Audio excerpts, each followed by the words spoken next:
नमस्कार बच्चों, मैं राजिका अग्रवाल आपकी साइंस टीचर एक बार फिर स्वागत करती हूँ आपका इस मंच पे। चलिए जो है एक नई चीज़ अपन पढ़ने वाले हैं जिसका नाम है नियंत्रित परागण का अध्ययन। यानी कि नियंत्रित परागण होता क्या है। सबसे पहले तो ये पता होना चाहिए कि परागण क्या है। परागण होता है पॉलिनेशन। जब किसी नर पुष्प के जो पुंकेसर है किसी मादा पुष्प के वर्तिकाग्र पर जाकर गिरते हैं तो इसे अपन कहते हैं परागण यानी कि पॉलिनेशन। अब ये जो पॉलिनेशन है किसके द्वारा होता है भाई। ये जो परागकण है वर्तिकाग्र तक जाएंगे ये किसके द्वारा जाएंगे, तो या तो ये किसी पानी के थ्रू जाएंगे, पानी में बहते हुए, या फिर वायु के द्वारा, या फिर जो भी इंसेक्ट है कीट है उनके द्वारा ये जो पुंकेसर है नर पुष्प के वो मादा पुष्प की वर्तिकाग्र तक जो है इनके द्वारा पहुंचते हैं। अब इसमें कहा गया है कि नियंत्रित परागण। अब भाई ये जो नेचुरली परागण होता है क्या इस पे हमारा कंट्रोल है? बिल्कुल भी नहीं है भाई। कैसे भी किसी भी टाइम में पानी के द्वारा बह के कहीं भी जा सकते हैं। किसी भी पुष्प का जो परागकण है किसी भी पुष्प के जो वर्तिकाग्र है उस तक जा सकता है। तो नियंत्रित का मतलब है कि अपन इसको क्या है खुद से कंट्रोल करेंगे कि हमें जो लक्षण चाहिए, जो कैरेक्टर्स चाहिए प्लांट्स के अंदर केवल हमें वही उगाने हों। तो उसके लिए जो है कृत्रिम तरीके से, आर्टिफिशियल तरीके से जो है पॉलिनेशन कराया जाता है और उस परागण को क्या किया जाता है, कंट्रोल किया जाता है। अब ये किस तरीके से किया जाता है तो चलिए सबसे पहले इसके बारे में देख लेते हैं। पुष्प के पराग कोश। अब पराग कोश के अंदर जो परागकण स्थित होते हैं उन परागकणों को जो अपनी मादा पुष्प की वर्तिकाग्र वहाँ तक पहुँचाना या फिर जो नर पुष्प के परागकणों का मादा पुष्प की वर्तिकाग्र तक पहुँचना ही क्या कहलाता है, परागण कहलाता है। अब ये जो परागण है जो नेचुरली तरीके से होता है वो तो पानी के द्वारा या वायु के द्वारा या कीटों के द्वारा होगा, लेकिन इसको कृत्रिम तरीके से जो है मानव के द्वारा भी करवाया जाता है। देखिए आगे इसके क्या क्या चरण होते हैं। तो जनकों का चयन। भाई जो जो कैरेक्टर्स अपन को चाहिए, मान लीजिए कि कोई भी जो मेल कैरेक्टर है यानी कि जो नर पुष्प है उसका कोई कैरेक्टर अपन को चाहिए स्पेसिफिकली कि भाई ये जो कैरेक्टर है इसका नई जो पीढ़ी आएगी, नए जो प्लांट्स आएंगे उनमें आना चाहिए। या फिर फीमेल जो अपन लेंगे पुष्प उसके अंदर अपन देखेंगे कि भाई पर्टिकुलर ये वाली चीज़ अपन को नए प्लांट में चाहिए, नए फ्लावर में चाहिए, तो उन लोगों का अपन क्या कर लेंगे, चयन कर लेंगे। तो उनको अपन क्या कह देंगे, पेरेंट्स जो अपन ने लिए हैं, जनक जो लिए हैं उनका चयन। फिर आता है विपुंसन। तो विपुंसन में क्या किया जाता है, जो नर पुष्प है उसके जो परागकण है उनको काट दिया जाता है बहुत तरीके से जो है, या तो चिमटी के द्वारा उनको निकाल दिया जाता है या फिर कैंची के द्वारा जो है उन्हें काट दिया जाता है। और इतनी सावधानी पूर्वक करना होता है कि ये जो परागकण है, अगर मान लीजिए जो पुष्प है उसी के एक ही पुष्प के अंदर परागकण भी है और वर्तिकाग्र भी है, तो इनको इस तरीके से काटना होता है कि जो परागकण है वो वर्तिकाग्र पर नहीं गिरे। तो परागकणों को कैंची या चिमटी के द्वारा जो है अलग कर लिया जाता है, इसे अपन कहते हैं विपुंसन। अब उन परागकणों को हटा दिया, फिर क्या किया जाता है, उस जो प्लांट है उसका फ्लावर की उसकी क्या कर दी जाती है, बैगिंग कर दी जाती है, यानी कि थैलीकरण कर दिया जाता है। उस जो फ्लावर है उसके ऊपर एक थैली बांध दी जाती है। अब ये जो थैली बांधते हैं वो पूर्णतया वायुरोधी नहीं होनी चाहिए, यानी कि थोड़ी बहुत एयर जो है उसमें से पास ऑन होनी चाहिए। इसके लिए क्या किया जाता है, जो थैली बांधी है, जो बैग लगाया है उस पर, उसमें छोटे छोटे छेद कर देते हैं जिससे एयर क्या हो सके, पास ऑन हो सके। अब अगर ये छेदों को बहुत ज़्यादा बड़ा कर दिया तो बड़ा नहीं करना है, बहुत सूक्ष्म छिद्र जो है उसके अंदर करने हैं, क्योंकि अगर जो ये छिद्र अगर अपन ने बड़े कर दिए तो हो सकता है उन छिद्रों के द्वारा जो है परागकण उसके अंदर आ जाए, अवांछित परागकण जो हमें चाहिए ही नहीं। तो इसके लिए बहुत सूक्ष्म छिद्र जो है उसमें किए जाते हैं।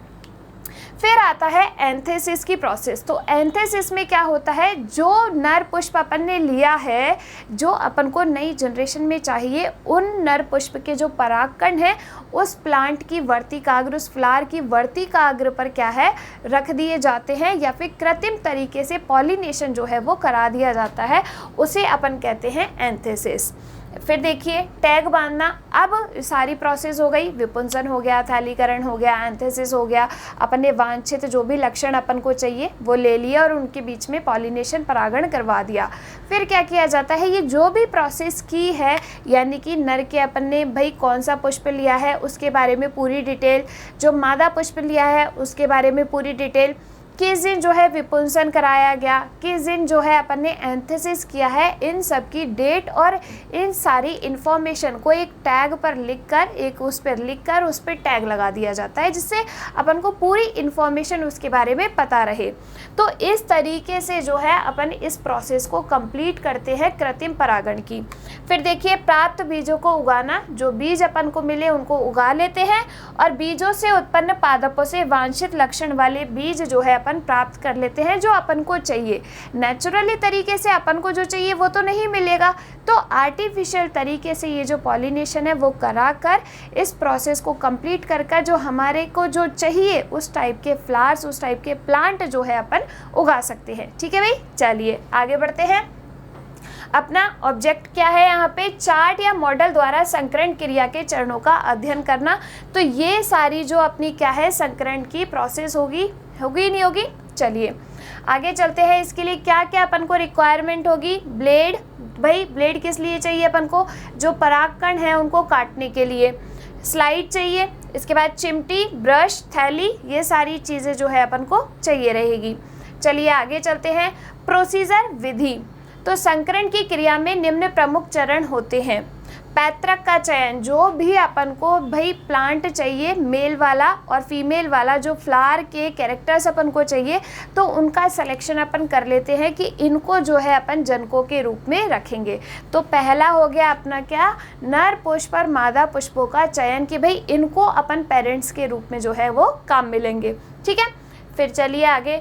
विपुंसन, इमेस्क्यूलेशन, ये विपुंसन की प्रोसेस क्या होती है, तो विपुंसन में क्या है, इस तरीके से कैंची से जो है परागकणों को क्या कर दिया जाता है, काट दिया जाता है। तो परागकणों को काट के जो है अलग कर देंगे। अब इस तरीके से करना है कि भाई जो परागकण है उस वर्तिकाग्र पर नहीं गिरे। फिर इस प्रोसेस को अपन क्या कहते हैं, विपुंसन कहते हैं। उन परागकणों को उस पुष्प से अलग करने की प्रक्रिया को ही अपन विपुंसन कहते हैं। यदि पुष्प अत्यधिक छोटे हो तो विपुंसन के लिए पुष्पों को 5 से 10 मिनट पहले गर्म पानी में रखेंगे और फिर 5 मिनट जो है अल्कोहल के अंदर रख दिए जाते हैं, जिससे परागकोश क्या हो जाते हैं, नष्ट हो जाते हैं और विपुंसन हो जाता है ऑटोमेटिक। जो है अगर अब इस पुष्प छोटा है, अपन नहीं निकाल सकते उसके परागकणों को, इस तरीके से नहीं काट सकते हैं, तो 5-10 मिनट उसको गर्म पानी में रख देंगे, फिर उसको 5 मिनट जो है अल्कोहल में रख देंगे, तो अपने आप जो परागकोश है वो नष्ट हो जाएगा, परागकोश के अंदर जो परागकण है वो नष्ट हो जाएंगे। ठीक है, चलिए विपुंसन की सावधानियां। तो विपुंसन जो करते समय, इमेस्क्यूलेशन करते समय क्या करना है, सबसे पहले तो भाई नर पुष्प के परागकण वर्तिकाग्र पर नहीं गिरने चाहिए, तो बहुत सावधानी पूर्वक जो है अपन को ये प्रोसेस पूरी करनी है। तो विपुंसन अपरिपक्व पुंकेसर का ही कर देना चाहिए। यदि पुंकेसर परिपक्व हो जाए यानी कि मैच्योर हो जाए तो सावधानी पूर्वक उन्हें काटना चाहिए, जिससे कि कोई परागकण वर्तिकाग्र पर जो है जाकर नहीं गिरे। विपुंसन में तेज धार वाली ब्लेड या कैंची का उपयोग करना चाहिए। सभी उपकरण क्या होने चाहिए, निर्जमीकृत होने चाहिए। विपुंसन के तुरंत पश्चात क्या कर दिया जाता है, बैगिंग यानी कि थैलीकरण कर दिया जाता है और पुष्प को किससे ढक देना चाहिए, थैली से ढक देना चाहिए और उसमें जो है सूक्ष्म छिद्र जो है कर देते हैं। आगे चलिए, दूसरी प्रोसेस क्या रहेगी, थैलीकरण। तो इस तरीके से थैली जो है उस पुष्प के ऊपर बांध दी जाती है और इस थैली में छोटे छोटे छेद जो है वो कर दिए जाते हैं, जिससे क्या है, इसमें वायुरोधी नहीं रहे, पूरी तरीके से वायु का क्या है इसमें आगमन होता रहे, लेकिन छिद्र इतने सूक्ष्म होने चाहिए कि परागकण इसमें एंटर नहीं कर सके। इसके बाद जो है थैलीकरण में क्या सावधानियां हैं, वही कि भाई सूक्ष्म छिद्र होने चाहिए, बहुत बड़े छिद्र नहीं होने चाहिए, और जो थैली है अपनी, जो बैग अपन ने लगाया है वो पूर्णतः वायुरोधी नहीं होना चाहिए। आगे चलिए, एंथेसिस, तो अपन ने जो नर पुष्प लिया है और जो मादा पुष्प लिया है, अब नर पुष्प के जो वांछित है अपने कैरेक्टर्स जो अपन को चाहिए, उन नर पुष्प के परागकणों को क्या कर दिया जाता है, इस तरीके से जो है उस मादा पुष्प की वर्तिकाग्र पर रख दिया जाता है और कृत्रिम तरीके से परागण करा दिया जाता है। इसे अपन क्या कहते हैं, एंथेसिस। फिर आता है टैग लगाना, यानी कि टैगिंग। तो टैगिंग में क्या किया जाता है कि जो नर पुष्प लिया है उसके बारे में पूरी डिटेल, मादा पुष्प जो लिया है उसके बारे में पूरी डिटेल, और उसके साथ साथ जो है जिस दिन भाई विपुंसन किया गया है उसकी डेट, उसके बारे में सारी इन्फॉर्मेशन, और जिस दिन एंथेसिस करवाया गया है वो सारी इन्फॉर्मेशन उस टैग पर लिखकर इस तरीके से लगा दी जाती है। तो इस तरीके से नियंत्रित परागण जो है वो किया जाता है, भाई कृत्रिम तरीके से, आर्टिफिशियल तरीके से पॉलिनेशन करवाया जाता है और वांछित गुण जो है अपन को नेक्स्ट जनरेशन में प्राप्त होते हैं। तो चलिए आ गया समझ में, अब मिलते हैं अगली क्लास में, तब तक के लिए धन्यवाद।